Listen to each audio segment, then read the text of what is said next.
Hi friends, പുതിയൊരു വീഡിയോയിലേക്ക് എല്ലാവർക്കും സ്വാഗതം. അപ്പോൾ നമുക്ക് വീഡിയോയിലേക്ക് പോകാം.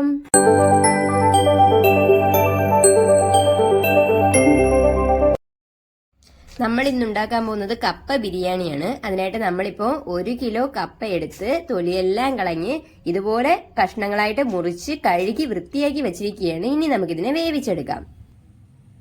ഇനി നമുക്ക് കപ്പ മുങ്ങിക്കിടക്കുന്ന രീതിക്ക് വെള്ളം ഒഴിച്ചു കൊടുത്തിട്ട് ഇതിനെ വേവിച്ചെടുക്കാം.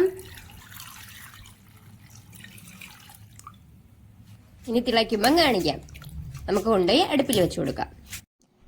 നമ്മളിത് 1 കിലോ മീനെടുത്ത് കഴുകി വൃത്തിയാക്കി ചെറിയ കഷ്ണങ്ങളാക്കി വെച്ചിരിക്കുന്നതാണ്. നമ്മളിപ്പോൾ ഇതിന്റെ തലയും മുള്ളും ഒക്കെ യൂസ് ചെയ്തിട്ടുണ്ട്. നിങ്ങൾക്ക് ഏത് മീൻ വേണോ യൂസ് ചെയ്യാം. ചൂരയോ നെമ്മീനോ ഏത് വേണോ യൂസ് ചെയ്യാം. ഇനി ഇത് മാറ്റി വെക്കാം. ഇനി നമ്മൾ ഇതിനായിട്ട് 25 ചെറിയുള്ളി ചെറുതായിട്ട് അരിഞ്ഞു വെച്ചിട്ടുണ്ട്. 2 തക്കാളി എടുത്തിട്ടുണ്ട്. അതുപോലെ തന്നെ ഒരു വലിയ കഷ്ണം ഇഞ്ചിയും 12 വെളുത്തുള്ളിയും കൂടി എടുത്തു വെച്ചിട്ടുണ്ട്. ഇനി നമുക്ക് ഇഞ്ചിയും വെളുത്തുള്ളിയും ചതച്ചെടുത്തിട്ട് വരാം. നമുക്കിനി വേവിക്കാൻ വെച്ചിരുന്ന കപ്പയുടെ അടപ്പ് തുറന്നു നോക്കാം. നല്ലപോലെ തിളച്ചിട്ടുണ്ട് നമ്മുടെ കപ്പ. നല്ലപോലെ ഇളക്കി കൊടുക്കുക. ഈ ഒരു സമയം നമുക്ക് ഇതിനാവശ്യമായിട്ടുള്ള അത്രയും ഉപ്പ് ചേർത്ത് കൊടുക്കാം. നമ്മളിപ്പോൾ 1.5 ടീസ്പൂൺ ഉപ്പാണ് ചേർത്ത് കൊടുക്കുന്നത്. നിങ്ങൾ നിങ്ങളുടെ ആവശ്യത്തിനനുസരിച്ചിട്ടുള്ള ഉപ്പ് ചേർത്ത് കൊടുക്കുക. 1/2 ടീസ്പൂൺ മഞ്ഞൾപ്പൊടിയും കൂടി ചേർത്ത് കൊടുക്കാം. ഇനി നല്ലപോലെ ഇളക്കി കൊടുക്കുക. നല്ലപോലെ ഇളക്കി കൊടുത്തതിന് ശേഷം വീണ്ടും ഇതിനെ അടച്ചു വെച്ച് നല്ലപോലെ വേവിച്ചെടുക്കാം.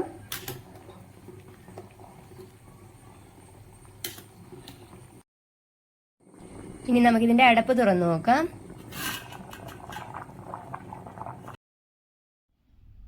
നമ്മുടെ കപ്പയെല്ലാം നല്ലപോലെ വെന്ത് വന്നിട്ടുണ്ട്.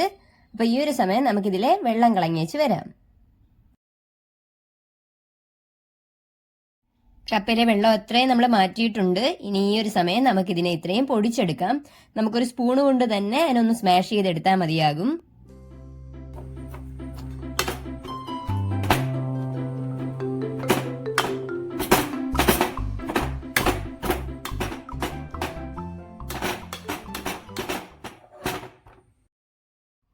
നമ്മളിതിപ്പോ ഈ ഒരു പരുവത്തിന് പൊടിച്ചെടുത്തിട്ടുണ്ട്. ഇനി നമുക്കിതിനെ മാറ്റി വെച്ചേക്കാം.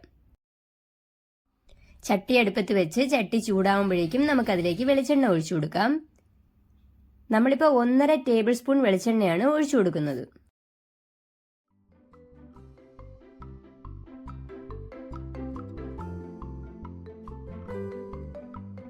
എണ്ണ ചൂടാവുമ്പോഴേക്കും അതിലേക്ക് നമ്മൾ ചതച്ച് വെച്ചിരുന്ന ഇഞ്ചിയും വെളുത്തുള്ളിയും കൂടി ചേർത്ത് കൊടുക്കുക. എന്നിട്ട് അതിനെ ഒന്ന് വഴറ്റിയെടുക്കണം.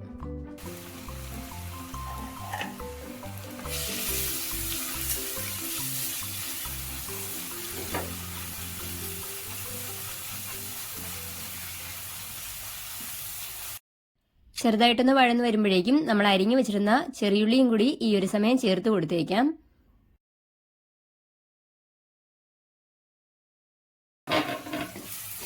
ഉള്ളിയും കൂടെ ചേർത്ത് നല്ലപോലെ വഴറ്റിയെടുക്കുക.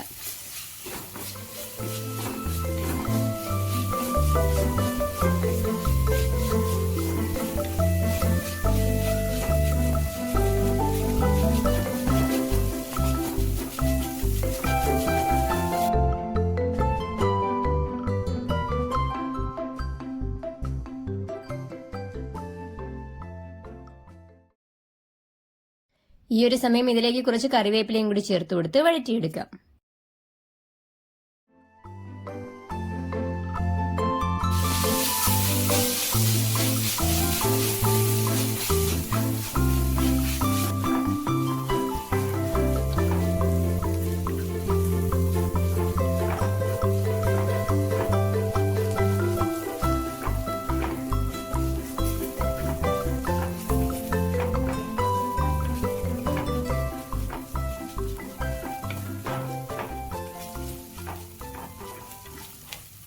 ഉള്ളിയൊക്കെ നല്ലപോലെ വഴന്ന് വരുമ്പോഴേക്കും നമുക്ക് അരിഞ്ഞു വെച്ചിരുന്ന തക്കാളിയും കൂടി ചേർത്ത് കൊടുക്കാം. തക്കാളിയും കൂടെ ചേർത്ത് കൊടുത്ത് വഴറ്റിയെടുക്കുക.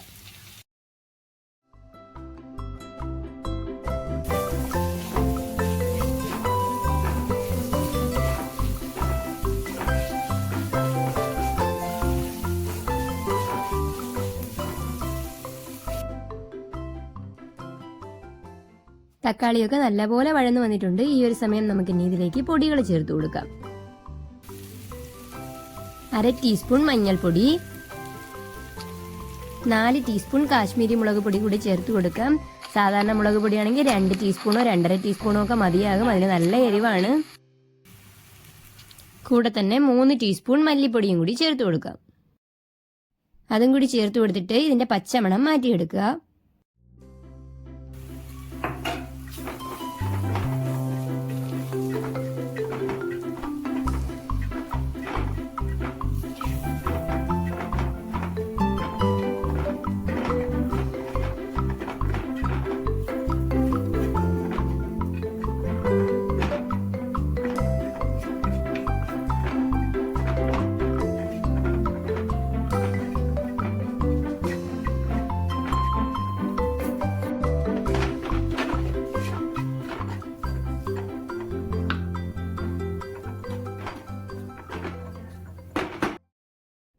അതിൻ്റെ പച്ചമണമൊക്കെ മാറിയിട്ടുണ്ട്. ഈ ഒരു സമയം നമുക്ക് വെള്ളം ഒഴിച്ചു കൊടുക്കാം.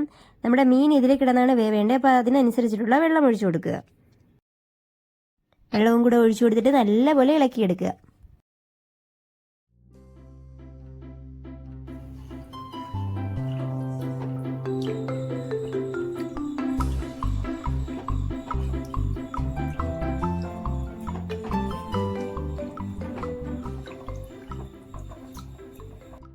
ഈ ഒരു സമയം നമുക്ക് കൂട്ടിനാവശ്യമായിട്ടുള്ള ഉപ്പിട്ട് കൊടുക്കാം. നമ്മളിപ്പോൾ 1 ടീസ്പൂൺ ഉപ്പാണ് ചേർത്ത് കൊടുക്കുന്നത്. നിങ്ങൾ നിങ്ങളുടെ ടേസ്റ്റിനനുസരിച്ചിട്ടുള്ള ഉപ്പ് മാത്രം ചേർത്ത് കൊടുക്കുക. നമ്മൾ 2 കുടംപുളി ചൂടുവെള്ളത്തിലിട്ട് കുതിരാൻ വേണ്ടിയിട്ട് വച്ചിരിക്കുകയായിരുന്നു. അപ്പോൾ അതിനെ ഈ ഒരു സമയം നമുക്കിതിലേക്ക് ചേർത്ത് കൊടുക്കാം. കൂടെ തന്നെ 1/2 ടീസ്പൂൺ ഉലുവാപ്പൊടി കൂടി ചേർത്ത് കൊടുക്കാം. ഇനി ഇത് നല്ലപോലെ മിക്സ് ചെയ്ത് കൊടുക്കണം.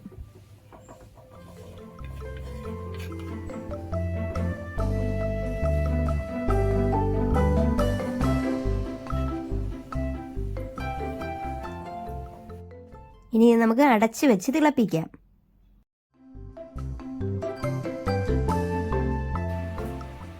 നമ്മുടെ കറിയെല്ലാം നല്ലപോലെ തിളച്ചിട്ടുണ്ട്. നമുക്ക് അടപ്പ് മാറ്റി നോക്കാം. ഈ ഒരു സമയം ഇതിനൊന്ന് ഇളക്കി കൊടുത്തിട്ട് നമ്മൾ ഉപ്പൊക്കെ നോക്കിയിട്ട് വേണമെങ്കിൽ വീണ്ടും ചേർത്ത് കൊടുക്കാം.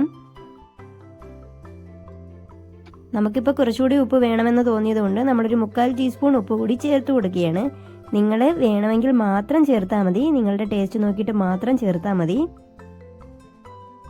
ഉപ്പ് കൂടി ചേർത്തിട്ട് നല്ലപോലെ മിക്സ് ചെയ്ത് കൊടുക്കുക. നിങ്ങൾക്ക് പുളിയുടെ ടേസ്റ്റ് കൂടി നിൽക്കുകയാണെങ്കിൽ കുടംപുളി ഇങ്ങനെ എടുത്ത് മാറ്റിക്കളയണം. നമുക്കിപ്പോൾ കറക്റ്റായിട്ടിരിക്കുന്നതുകൊണ്ട് നമ്മൾ മാറ്റുന്നില്ല. വീണ്ടും അടച്ചു വെച്ച് ഒരിക്കൽ കൂടി തിളപ്പിച്ചെടുക്കാം.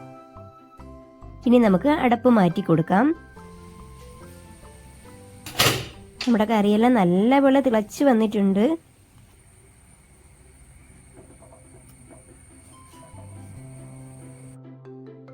ഈ ഒരു സമയം നമുക്കിതിലേക്ക് മീൻ ചേർത്ത് കൊടുക്കാം.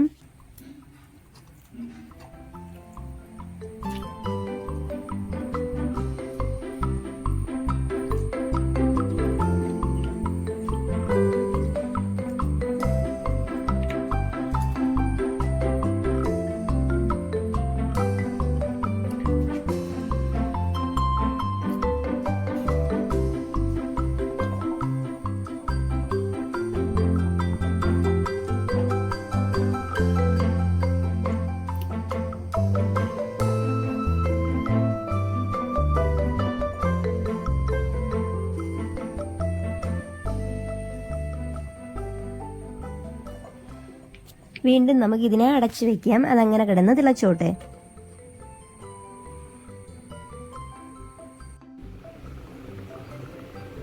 നമുക്കിനി അടപ്പ് തുറന്നു കൊടുക്കാം. നമ്മുടെ മീനെല്ലാം നല്ലപോലെ ഇരുന്ന് തിളച്ചിട്ടുണ്ട്. ഇനി നമുക്കിതിനെ നല്ലപോലെ ഇളക്കി കൊടുക്കാം. ഇളക്കി കൊടുക്കുമ്പം പൊടിഞ്ഞു പോയാലും കുഴപ്പമൊന്നുമില്ല.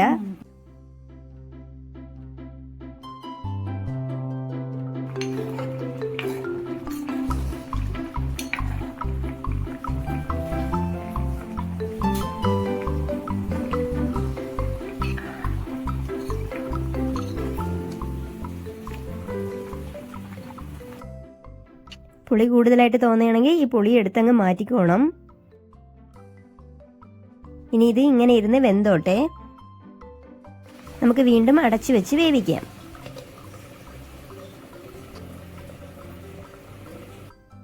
നമുക്ക് വീണ്ടും അടപ്പ് തുറന്ന് കൊടുത്തിട്ട് നല്ലപോലെ ഇളക്കി കൊടുക്കാം.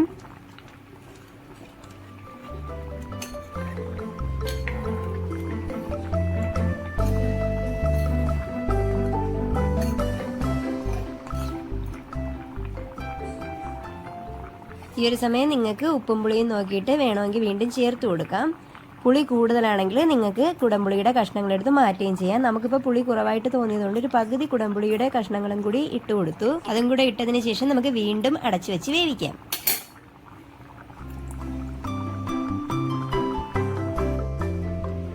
നമുക്കിനി അടപ്പ് തുറന്നു കൊടുക്കാം. ഇനി നമുക്കിതിനെ ഒരു വലിയ പാത്രത്തിലേക്ക് മാറ്റി കൊടുക്കാം.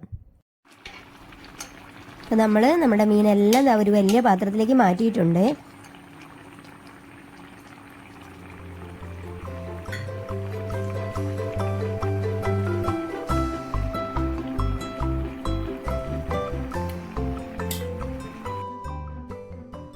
ഇതാണ് നമ്മൾ പൊടിച്ചു മാറ്റി വെച്ചിരുന്ന കപ്പ. ഈ ഒരു സമയം നമുക്ക് മീനിലേക്ക് നമ്മുടെ പൊടിച്ച കപ്പയും കൂടി ചേർത്ത് കൊടുത്തേക്കാം.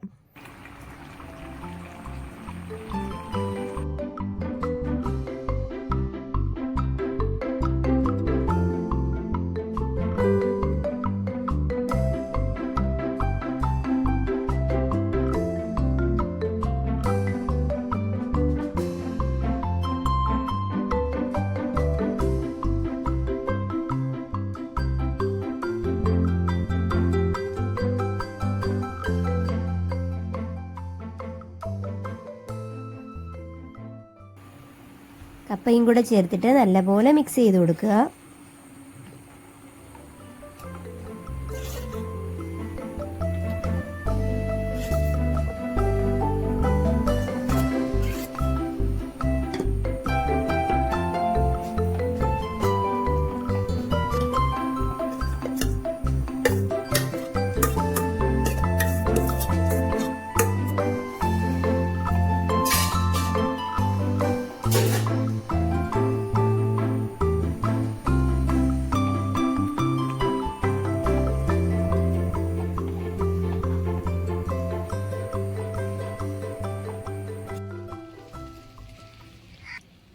അപ്പോൾ ഇത്രയേ ഉള്ളൂ. അങ്ങനെ നമ്മുടെ കപ്പ ബിരിയാണി റെഡി.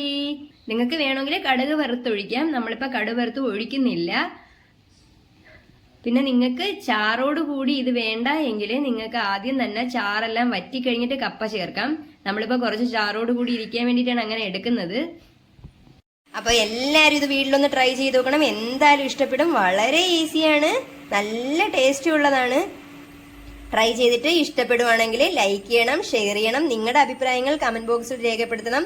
സബ്സ്ക്രൈബ് ചെയ്യാൻ മറന്നുപോയിട്ടുള്ളവരെല്ലാവരും സബ്സ്ക്രൈബും കൂടെ ചെയ്തേക്കണേ. താങ്ക്